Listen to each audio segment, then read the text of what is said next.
You're now locked into Zone 32. Max Mikado, Grant Derflinger, Jake Miller. Only on NeutralZoneInfractions.com. NZI Properties. And ladies and gentlemen, it's episode 3 of the Zone 32 podcast presented to you by NeutralZoneInfraction.com. Follow us on Twitter at NZI Properties. Max, Grant, and Jake back at it again with more, this time covering week 7 of the NFL season. Now, we've got a lot of news to cover, and Ravens flock, you're going to really enjoy the first half of this episode because we've got plenty that'll appeal to you because we've had a huge breaking news day for the Ravens. The biggest story, of course, we have potentially 2 brand new members of the Purple and Black pending a physical and negative COVID tests during this bye week. Now, Jake, this one's going to be near and dear to your heart, but let me frame the scenario. Breaking news, biggest of the day. Defensive end Yannick Ngakoue, formerly of the Jacksonville Jaguars and then the Minnesota Vikings, has been traded to the Baltimore Ravens in exchange for the Ravens' 2021 third-round pick and conditional 2022 fifth-round pick. More fifth-round magic for general manager Eric DeCosta. Now, Jake, I wanted to start with you because this is a big one. Talk to me about the impact of this trade and what this means for the Ravens moving forward. Oh, man, this is a big one. Let's go, baby. They've been needing a dominant edge rusher to come off the edge. And while he's not quite at that point just yet, he does have a double-digit sack season under his belt while he was in Jacksonville with Calais Campbell. That's a big-time move, though, especially for someone who can get after the quarterback. You have 2 premier stage setters in Calais Campbell and Derek Wolfe. They'll work the stunts. He'll loop around. He'll get after whoever's in front of him. He is a hell of a player, and I'm excited as all hell. This is a move to me that tells me they want to play more with Patrick Mahomes, especially when they do see them again later this year in the playoffs is what I'm saying, of course. But of course. But what was it? It'll be one of those things. You'll have Wink sending people to the line, maybe 6 or 7, look like he's sending an all-out rush. Mahomes checks into just some crossers to get rid of the ball quick. Then all of a sudden you bluff. You drop 3, you send 4. That way you can have that scheme versatility. Not to mention all the edge rushers, all the rushers you can have on the field at the same time. You kick McPhee inside and have Calais Campbell on the other side of the interior with him. You do the same with Derek Wolfe. Tyus Bowser's got that versatility to drop off into coverage. Doggone Judon is a complimentary rusher. That is what he is. But even that being said, that front is about to be real nice. The back end's going to be helped. Because he's so far this season, he has 5 sacks and 3 quarterback knockdowns. 3 of those have come in coverage sacks, and the other 2 came against the bottom of the barrel teams. This is what the Twitter handle Brandon Thorne on Twitter was talking of, and I watched some of his videos. He had one from 2018, and the Jags like to use this a lot. They would line up Calais Campbell in the blind side, but he'd line up as the right end next to Ngakoue, who would be rushing from the blind side. They would use Campbell to eat up 2 blockers so Ngakoue could come up and get the hit. At the time, that was against the Patriots and Tom Brady back in 2018. Expect a whole hell of a lot more of that. And he could wind up, he is double-digit sack potential. He is a freaky get-off from an edge, as an edge rusher. I'm hyped. He likes to do this ripping club move to get around the corner. He's a hell of a baller. Let's go, baby. Now, Grant, I know you're salivating at the thought of the reunion of the starting defensive ends from the Jaguars in the AFC Championship game from that 2018 season. Talk to me about how you're feeling about this trade. Yep. Man, what a move, dude. Like seriously, this is one of those cats that, earlier in the offseason, we were the destination. This is where it was going to go down. We just couldn't afford them. And I guess that's what happens when you produce your own talent. You have to pay your own talent. But, it just fits, man. You look at his mentality. He's a local guy for Bowie. He went to UMD. He's a Terp. You know, he has that like aggression to him. You watch him play and he's relentless. I just added another guy to the Ravens defense that likes to have strip sacks. Oh, awesome. Another guy that can create fumbles. Okay. We already got 4 on the top 10 list, like Chib shared earlier. Like, you know what I mean? Like, these are things that go unnoticed. And not only is he going to make the Ravens defense that much better, those coverage sacks, those picks, those turnovers are going to come by millions. Also, speaking of millions, he just is about to make Judon a heavily paid man, because that's going to free up double teams and ISOs on Judon to where he's going to eat too. You got to pick your poison. So Judon might owe him a Rolex for Christmas or something. I see all these Rolex talks because he just got him paid. Actually, I should say EDC just got him paid. But I mean, Yannick is a unique talent. It's what a smart move. EDC with these 5th rounders, man. Like, what? Just give him a bunch of 5th rounders for Christmas. That's what I'm gonna do. Just put them right under his tree. Put some in his stocking. Like, just a bunch of 5th rounders. We're gonna have a Super Bowl contender. But you look at it and you're like, man, you know, Yannick wasn't going to finish out with Minnesota. He didn't sign an extension there, so he was a free agent at the end of the season. So are they going to let him walk, or are they going to get something for him? Everybody jokes about the 5th rounders, but, you know, at least they got something. You know, they got something out of him, and the Ravens also got him on a miniature deal. And when a miniature deal I mean by is that, you know, being paid week to week, coming off of your salary cap hit, you know, that's a smaller hit that the Ravens are going to have to take. And, you know, depending on how this Earl Thomas grievance comes out and everything, you know, I mean, this is a move. This is a move going from we were quote unquote Super Bowl contenders, but we're legit contenders now. And, you know, barring any injuries, things like that, up and down, I mean, no bias whatsoever. Call it for what you want. But top to bottom, defensively for starters for Baltimore Ravens, in my lifetime, I have not seen a defense so loaded with Pro Bowl talent and one defensive. I mean, you look at the front line. I mean, your lineup is you got Ngakoue, Judon, Brandon Williams, Derek Wolfe, Calais Campbell. Boom, let's hit to the backside. Your reserves are Tyus Bowser, Pernell McPhee. You know, you kick it back a little bit. You got Jalen Ferguson, who's a 3rd rounder, and now he's your 3rd rotation guy in on speed rushes. Boom, has hit the 2nd level. You got the young cats. Queen's balling out at a Pro Bowl level right now and potential defensive rookie of the year. LJ Fort is a formidable, you know, strong side linebacker that's able to make plays, and he's aggressive. Then you got Malik Harrison waiting in the wings. Then you look at the secondary. I mean, do we really need to talk about the secondary? I mean, the way Deshaun Elliott's playing right now with those corners, this is a defense that you can tell that the Kansas City game pissed that front office off, because look what happened last year when the Titans pissed that front office off. Here comes – they run game stoppers. Here comes all this. And guess what? Now we're adding pressure to the quarterback, and now we're going to add another piece coming soon. Now, I'm glad you mentioned that defense being loaded and how we haven't seen a lineup like this formidable in quite some time, at least in your lifetime. But to enlighten some of our younger Ravens fans who might have jumped on at the tail end of the Flacco years and the beginning of Lamar Jackson's time, the last time that I recall seeing a defense this loaded on the Ravens was the 2006 team that had the then franchise best 13-3 record on defense. Just to name Rest in peace, Aaron McNair. Yes, indeed. Steve McNair bringing us an offense for the first time in Ravens history, at least a passing game. But looking at that defensive lineup in 06, you had Ray Lewis, Ed Reed, Terrell Suggs. We're not even getting into the very beginning of Haloti Ngata's career. You had Chris McAllister and Samari Roll on the outside. You had Trevor Price on the edge, who all of a sudden had a resurgent season doing what he did back in Denver when he won Super Bowls with them. I mean, we're not even talking about quality utility guys like Kelly Gregg, Jarrett Johnson, Bart Scott. I mean, yep. And was Corey Redding there then too? Corey Redding was not there yet. That was not until 2010. That was 10, okay. But to mention Bart Scott, that was before he had made the Pro Bowl. So this was before he became the superstar that he was later recognized as when he went to the Jets briefly.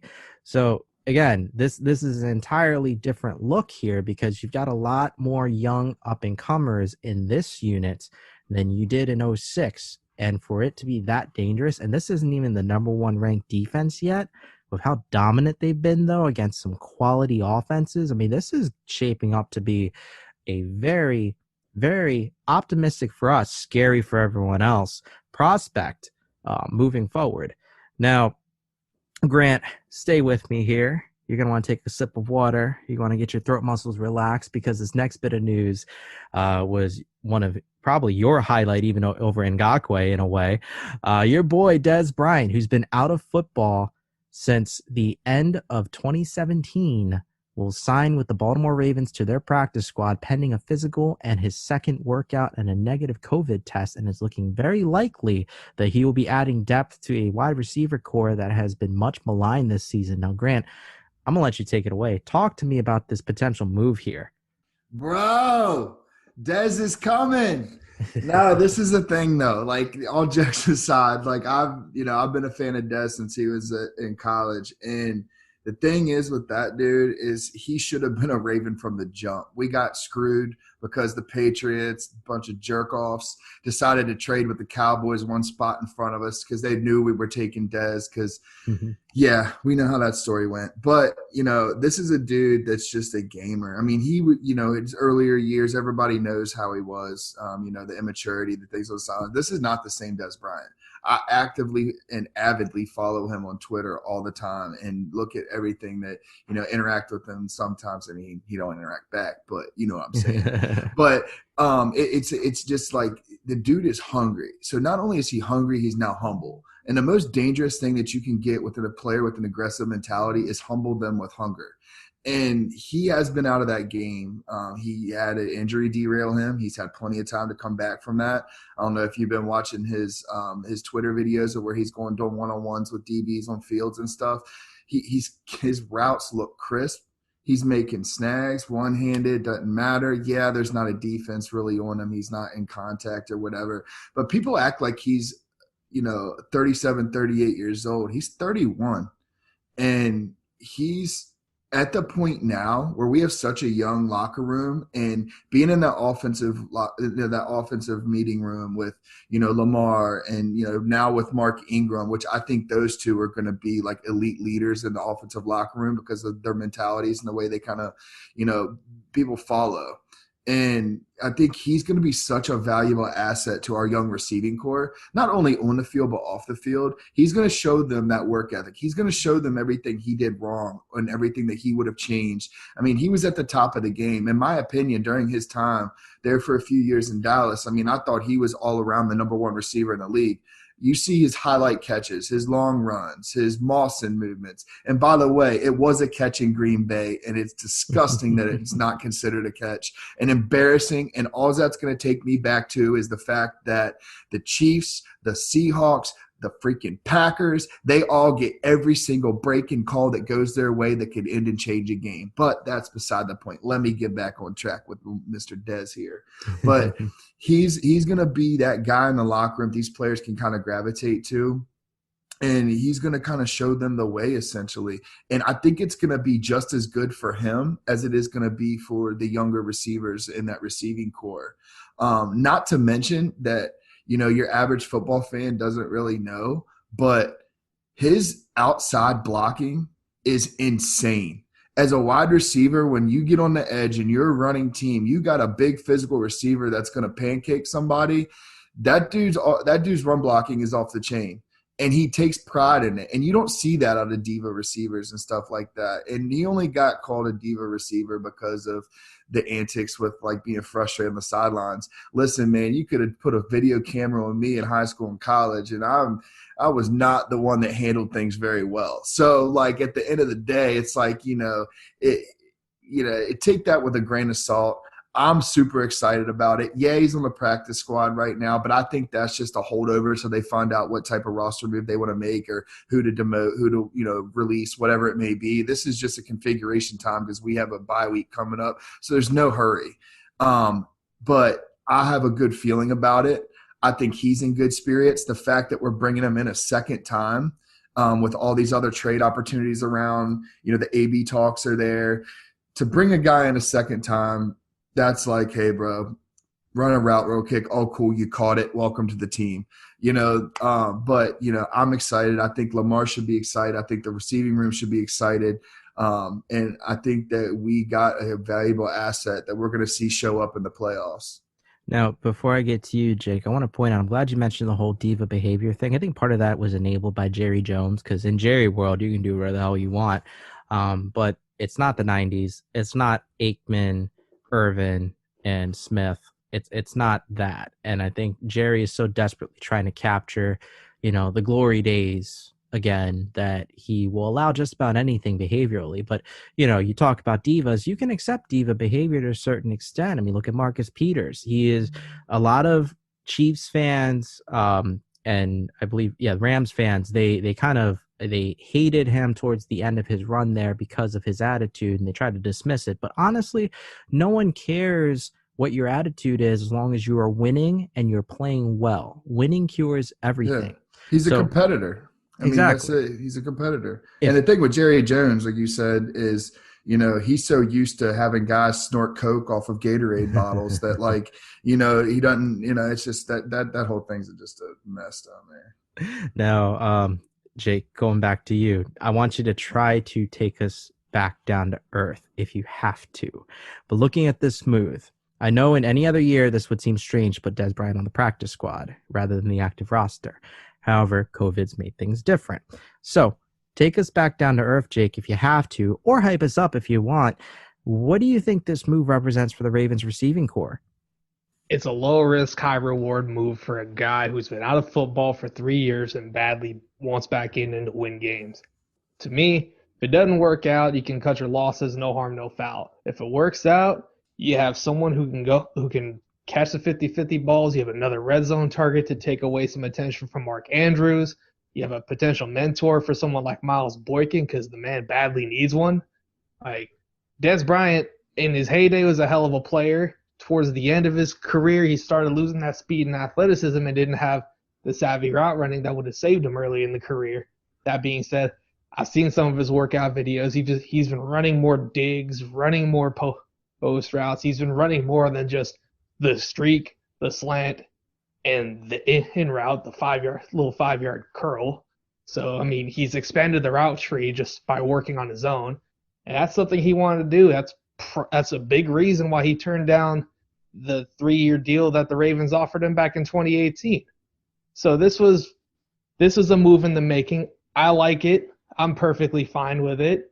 And he might not be the Pro Bowl Des Bryant, but I don't think we need him to be. Personally, what we need is another red zone target for Lamar. That way, when they get down to it, the passing game doesn't stall and they can't hone in on Hollywood and Mark Andrews.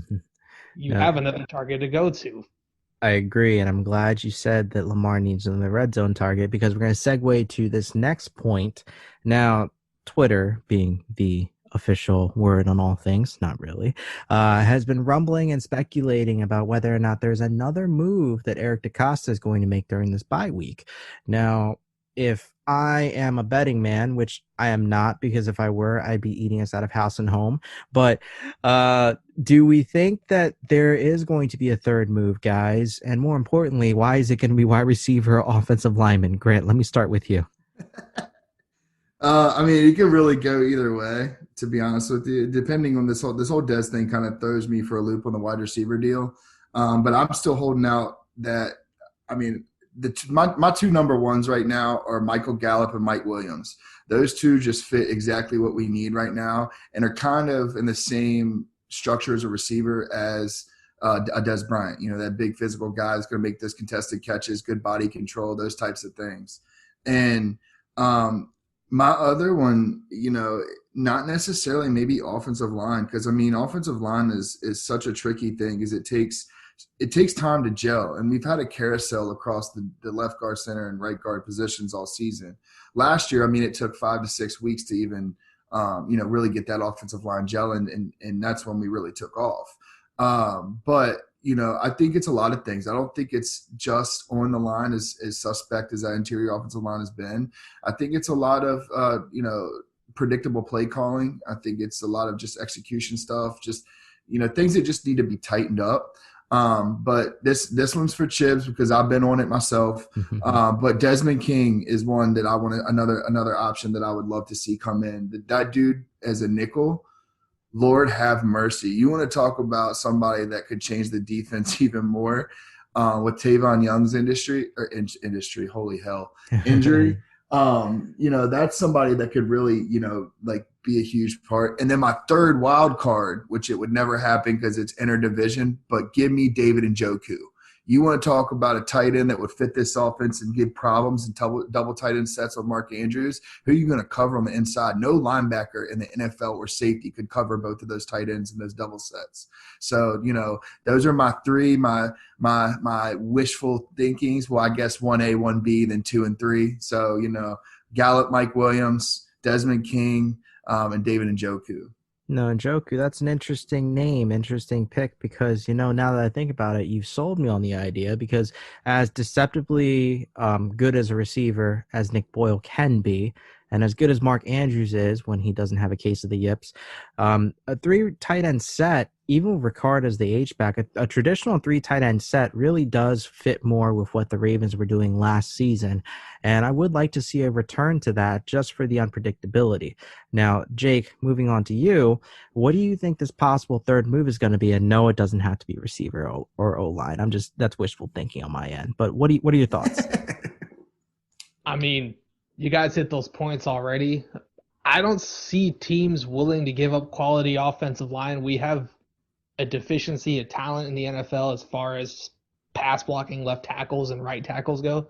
That's Agreed. why they get paid as much as they do now. Because before, right now with quarterbacks, we might have QB saturation where you can get someone decent to come in and play for a few games for you. You can get by just fine.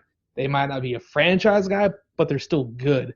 It's definitely better compared to what it used to be. We have a deficiency of talent with tackle now, and that's why we're going to see Ronnie Stanley break the bank eventually, whether it's in Baltimore, whether it's with somebody else. He's going to get paid, and that's just the reality of the situation. But as far as who I would want, I didn't know Marvin Jones was 6'2". I'm not going to lie. I thought he was like 5'10", 5'11". I learned otherwise. I would definitely be down for someone like him. Even though Dez fits that role, that's a younger dude who can basically play the same role. 50-50 balls down the field, take a deep shot, make defenses play you honest, get the DB out the box to establish the run game more. That would be a fine fit. Mike Williams would be great. Desmond King, I wanted back in 2017. Yeah, dude, he was a beast coming out of Iowa. Him and Trey White were kind of my hopes. I'm not going to lie. You're welcome, Chips. But even that being said, I wanted him before they signed Tony Jefferson. And as soon as they signed Tony Jefferson, I thought, no, they're not going to target him just because I thought of him as a free safety and playing interchangeably with Eric Weddle at the time. But that wasn't the case. Let's make it the case today. Why the hell not? That would make this secondary, who is already the best in the league, that much more formidable with an elite nickel corner to erase anyone who comes inside, even though Marlon's playing fantastic when he has to cover someone inside. You're getting a scheme versatile player who could line up anywhere in the back end, whether it's outside, whether it's inside, whether it's at safety. Like, Desmond King would be a wonderful fit. I thought about Zach Ertz before he got hurt. I don't know how the numbers would look, but at the same time, salary cap's a myth, man. Look at what the Rams been doing. Look at what the Chiefs did this offseason. I ain't gonna pay someone $500 million and Chris Jones has to get paid. Yeah, sure, why not? Here's $20 million a year. Why not? I can figure it out. Go ahead and I got some offshore bank accounts. Bring that shit over. Here you go. Got you, bro. It's good. So I just had something pop up on my phone about Bleacher Report, and it was saying how Kevin Zeitler might be on the block for the Giants. That might be a veteran offensive guard person that could be, have some offers on too. Just want to throw that in while we're on it. That's AFC North familiarity right there. Two-time. How you gonna end up on the trade block while your team's playing as we're recording this? What the hell, man? Yeah, I just saw a notification pop up and it said Golden Tate and him. What's on Bleacher Report? Golden Tate and Zeitler were on the trading block, and I was like, damn, that fits what we're talking about right now. Yeah, hold up. That's almost the opposite of like how you can get fired on your day off. Like, holy crap! But yeah. Well, I mean, it is Dave Gettleman. What do you expect, man? You're right. You want to talk about a primetime job interview? Here you go. This is true. Now, so we kind of, this is over the halfway point now, at least in talking Ravens stuff, and I would love to go all show long with this. So I guess it was interesting, Jake, that you mentioned offensive line being at a deficiency right now, because this is probably a topic we'll hit on in a future episode, especially in the postseason. Talking about the decline in offensive line play and how that is correlated, I believe, in the lack of off-season contact these days as allowed by the NFLPA. Because you can't really learn how to block if you're not touching anyone. But, I digress. We'll talk about that in the offseason. But we do have to keep things moving, though, so I apologize. That's the first ever interruption I think I've ever had to do on this show, guys. Wow. Hootie hoo, hot money, money. Holy crap. This is that we made history in episode 3 already. Now, we do have to get in some games for this weekend. So coming up this Sunday, we've got quite a few that I was surprised had storylines, because honestly, it's when there's no Ravens game on, during that bye week, I just completely zone out, and I hate to say it, it's almost like I don't care who plays. I'm like, they can all lose, they can all tie, whatever. But a marquee matchup from this Sunday that I wouldn't consider a marquee matchup until I look closer. I didn't realize this, guys, until we were prepping for the show. We have a battle of unbeatens. The last two in the AFC, the Steelers and the Titans, will square off on Sunday. I mean, I hate to say it, I hope they both lose, but Grant, let's get into this game. What are your thoughts?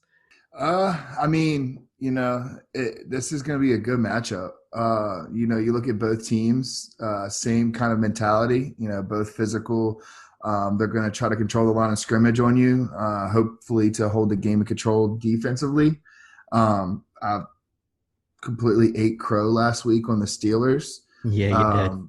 But at the same time, I'm going against them again, just because not for obvious reasons, but something that the Titans have going more than what I think the Steelers and a lot of other teams right now is that they believe in each other and they believe in themselves as a team, and they kind of feel like it's them versus the world right now for the whole COVID stuff, which makes no sense, because it's like, dude, you're the idiots that just completely got caught on camera not following rules, but that's beside the point. But the way that they control, I mean, with Devin Bush out, Derrick Henry should have a field day. And, you got these receivers coming in, getting healthy. The Taylor Lewan thing makes me nervous. And we spoke on that a little bit earlier, kind of looking at, what's a worse, Devin Bush versus Taylor Lewan. I think that personally, offensive line is super important. One of my favorite things on a football field, or anybody in the trenches, defensive line or offensive line, because that's who wins football games. But what Devin Bush means to that defense, in the middle of that defense, with what the Titans do offensively, I think that's a bigger loss than Lewan being out, because you can rotate some linemen in and you can come up with schemes on the offensive line side to kind of neutralize certain pass rushers and things like that. You've got a running back like Derrick Henry that's built like a brick shithouse, and if you need a chip, you got a chip. And but at the end of the day, I mean, you got Roethlisberger. I don't think he's a shadow of what he used to be. They live in the moment, but they aren't really a spark for much. And I think that we're going to see a lot more of what Pittsburgh really is this weekend. And I think it's going to be a really good game, though. I mean, I could be wrong. I could easily see Pittsburgh running away with this game too. I mean, they're that team that once they get in control, they stay in control. And that's kind of one of the things with Baltimore that frustrates me sometimes personally, is that we don't keep that foot on the throat mentality. You can tell conservativeness comes in, and it's like, dude, we're not trying to make friends. You get up 17-0, 20-0, 32-3, whatever. There is no reason people should be having stupid penalties and stuff like that, letting, missed tackles, those types of things, the types of defenses that are called, don't stop blitzing. If blitzing works, bring the house. The whole mentality of, we don't want to embarrass people. That's the whole, participation trophy mentality. And I'm all for, don't take your starters out unless, it's like fourth quarter, you're not trying to have any injuries or anything, but blow the doors off of somebody, make a statement, because that hurts the will and the drive of a team. And next time they play you, they're either going to have motivation or they're going to know exactly who smacked them in the mouth. And you know what? Bring that motivation. And I just think that, this is going to be an awesome game. Probably one of my favorite games to watch this weekend. But I am going to take the Titans, but I'm going to take it in a tight one. Get it? 27-24. No, it's funny you mentioned the whole victim mentality of the Titans because, funny enough, Mike Vrabel, being a New England disciple, Bill Belichick's student, the Patriots, they have made a career out of treating themselves as the underdogs when they've been the ones on top. It is kind of like, to make a wrestling reference, when CM Punk called out John Cena and said, "You are not the underdog. You are not the Boston Red Sox. You have become what you hate. You are the New York Yankees." I mean, that's kind of what it is, or at least what Vrabel's trying to do with the Titans that they had done in New England all those years. It's just this bulletin board material that's meaningless because at the end of the day, you are what your record is. And as much as I think the Titans aren't as good as they are still undefeated. Same with the Steelers. So I can't take anything away from them, even though I can talk all that crap all I want because I'm the one sitting behind the microphone. Now, the other person sitting behind the microphone here, Jake, talk to me about this game with this battle of unbeatens. What are you looking for and who do you have winning this game? Well, to add to that point about the Titans, they're a far cry away from being the Tennessee Titans, as they were commonly referred to on around the NFL podcast by one Dan Hansis. They're a team without an identity, who couldn't figure themselves out, who couldn't win with Marcus Mariota, and then they bring in Ryan Tannehill to stabilize the offense. That being said, you lose your starting left tackle against the team who leads the league in sacks.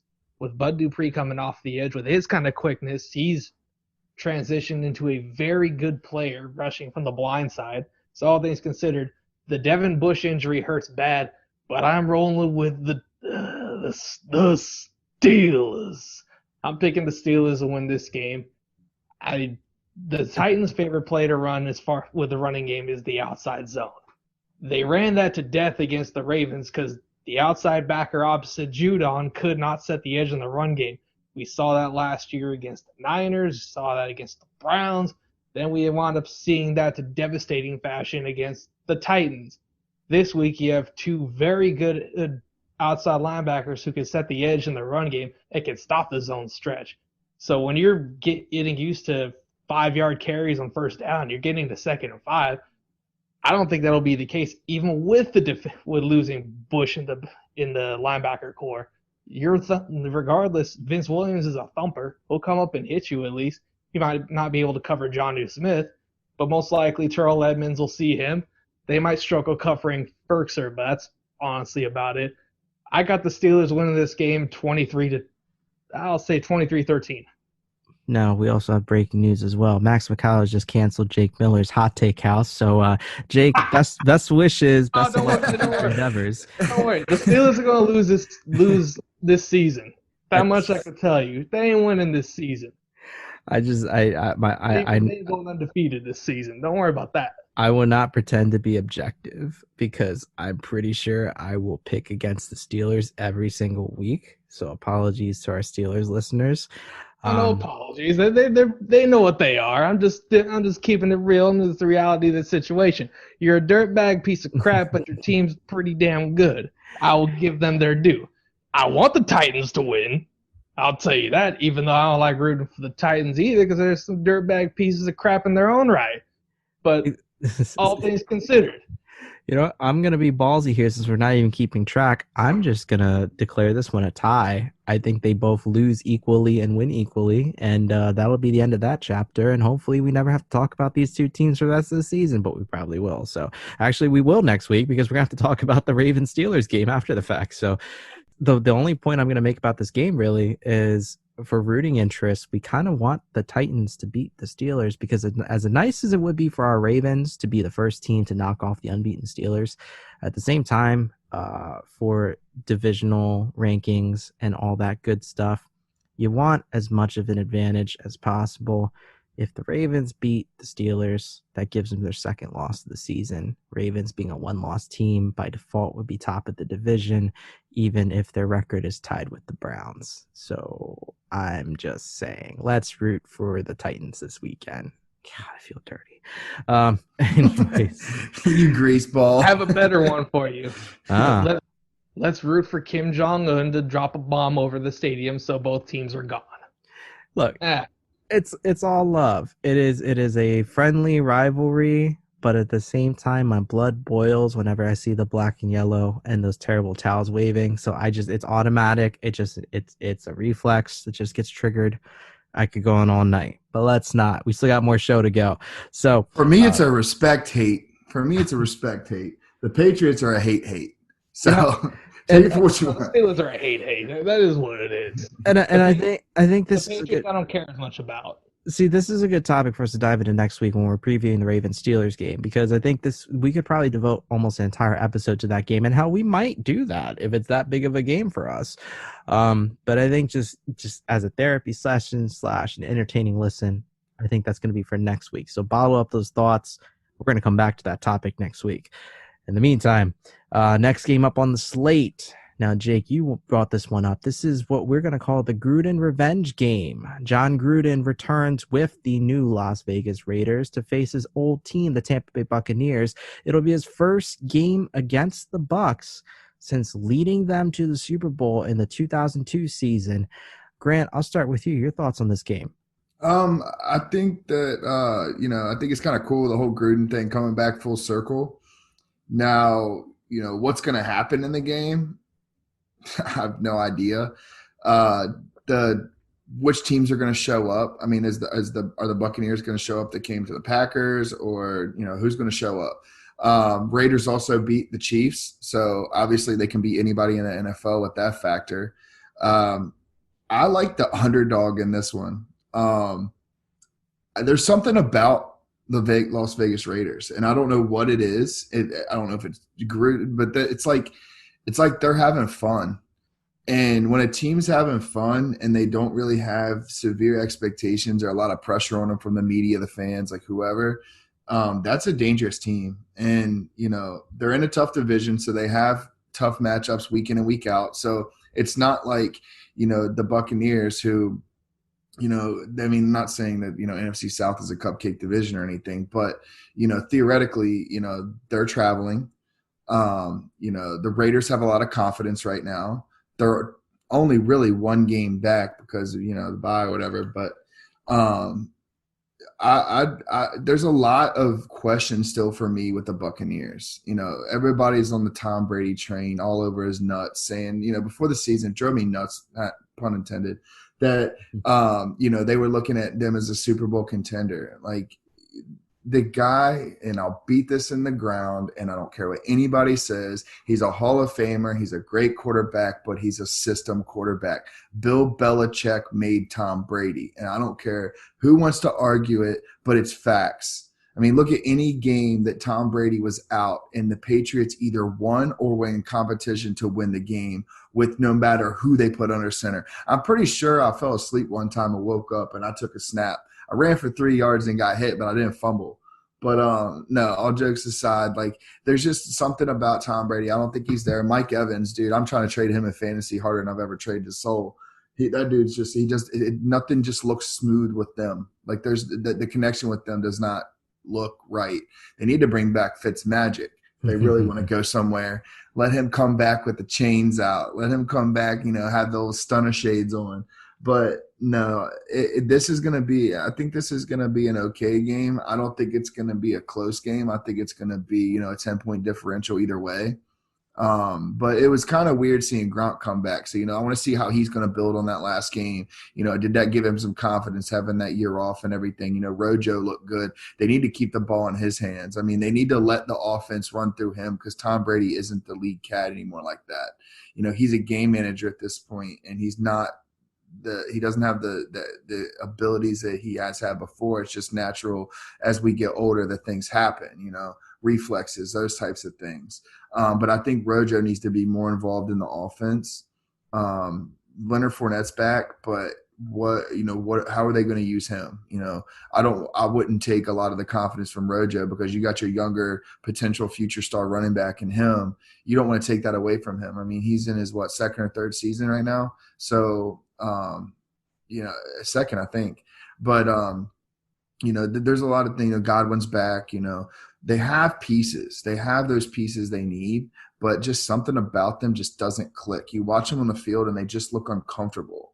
I don't know. It's like walking into a Tinder date and they don't look like the same picture that you found, and you don't know how to react because you don't want to be an asshole. So you just kind of sit down anyways, and you order a water and an appetizer, and then tell them that your dog's got to go out to the bathroom.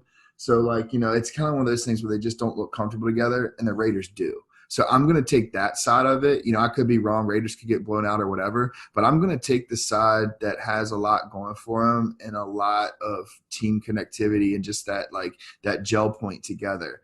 They shocked the hell out of me and they shocked the hell out of the world when they beat the Chiefs. So, I think that, as long as they come out and do what they need to do and execute, don't have stupid mistakes, they're a penalty team too.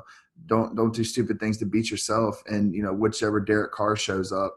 But, Josh Jacobs is a baller. They got good young receivers. Darren Waller's back. I'm going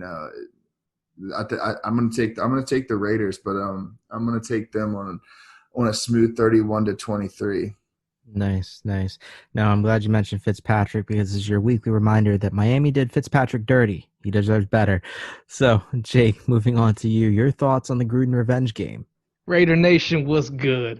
Y'all gonna lose this week. I'll keep it real with you. I don't care about the revenge factor for Chucky. That's all well and good. That is the worries where maybe they come out and play a little harder. But the facts remain.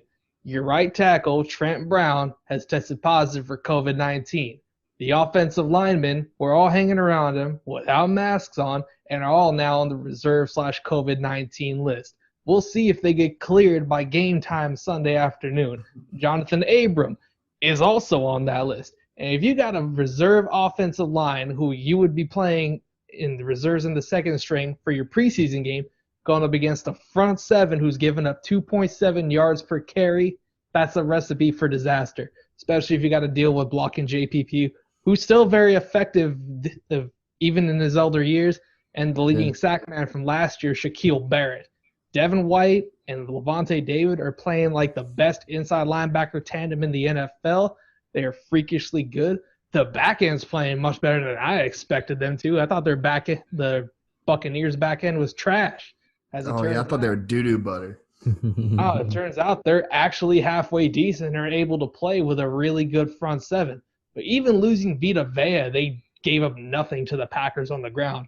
Mind you, they've given up 5 rushing touchdowns this year, so in a goal-to-go situation with a healthy offensive line, Josh Jacobs could eat from there. With that being said, if you got to hold on to the ball against that front and you don't have time, Derek Carr is going to revert back to that check-down Charlie that he was for the past few years because he was scared to throw off of that leg. So all things considered, I like the Bucs to ruin the revenge factor for Chucky. I like them to win 27-10. Well, look at the offensive line, though, in the Raiders. If you can't beat them, make them sick. Exactly. I'm going to keep that sentiment going because as much as everyone talks about Tampa Bay's offense, that defense has been playing surprisingly well with Raheem Morris there. And more to the point, or not Raheem Morris, I'm sorry, Todd Bowles. And it's funny, the Jets had just traded Steve McClendon over to Tampa to make up for Vita Vea's injury. So it's almost as if they're not going to miss a beat. But yeah, that Bucs defense, I believe, is going to be the deciding factor in this game because on the Raiders, Hunter Renfrow and Darren Waller and Henry Ruggs, if he's healthy, and Brian Edwards, I mean, those guys aren't going to make a lick of difference, quite honestly, if Derek Carr is feeling a little uncomfortable in that pocket. So, we shall see. Now, we are getting low on time, so real quick, we're going to run down some other games that we're going to talk about next week on the Wednesday edition. We're going to touch on the Battle of Ohio, Browns and Bengals, Baker Mayfield 4-1 all-time against Cincinnati, so we'll have those results and our reactions next week early on, as well as Niners-Patriots, a game that's under the radar with the lack of Tom Brady because it is Jimmy Garoppolo's first game back in New England since being traded, so it's the ghost of New England past versus New England's present. More on that on Wednesday, assuming that game is not a stinker. And although we didn't really care to talk about the Saints-Panthers game, it is interesting that it's Teddy Bridgewater's first game back against the team that saved his career. But more importantly, this is something we are definitely going to talk about next week, guys, on Wednesday. Michael Thomas, the mercurial wide receiver who has been up and down this season, both due to injury and other non-football related reasons. We will talk more about that Wednesday and trying to get into the mind of a Michael Thomas, the former MVP candidate from last season. But in the meantime, that's going to do it for us for today, for the Friday edition. This has been episode 3 of Zone 32, only on NeutralZoneInfraction.com. This is Max Mercado. He's Grant Derflinger. He's Jake Miller. We will catch you guys again next Wednesday for episode 4 of Zone 32. Follow us on Twitter at NZI Properties. Thanks for listening. And as always, have a great weekend. See ya! Max, Grant, Jake. Zone 32, only on NeutralZoneInfraction.com. NZI Properties.